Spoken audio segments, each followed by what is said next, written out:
त्यात काही दिवसात नवीन आलेले आहे। तुमच्याकडे सर्व लोक समक्ष मांडतात, तुम्ही एक प्रशासकीय अधिकारी आहे सिनियर, तुम्हाला ह्या गोष्टी घेऊन निश्चित समाधानी करणं हे आमचं बोलून महत्व नाहीये। तुम्ही इथे नगरपालिकेचे जे कर्मचारी जबाबदार आहेत त्यांना समोर बोलवा, ह्या एरियाचे काम ह्या पब्लिक समोर तुम्ही मांडा, त्यांना ह्या गोष्टी कळल्या पाहिजे की हे काम होत आहे की नाही होत आहे। भरपूर ठिकाणी श्रीकृष्णनगर जगतांडे यांच्या घराजवळ गेल्या 5 वर्षापासून कमीत कमी 10 फुटापर्यंत कमरे इतकं पाणी नाल्याचं कंटिन्यू वर आहे, त्याचा प्रॉब्लेम सॉल्व्ह होत नाहीये।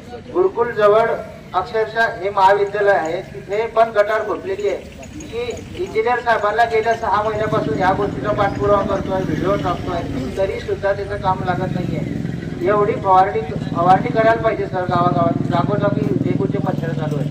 अजून BSC पावडर सुद्धा होत नाहीये सर।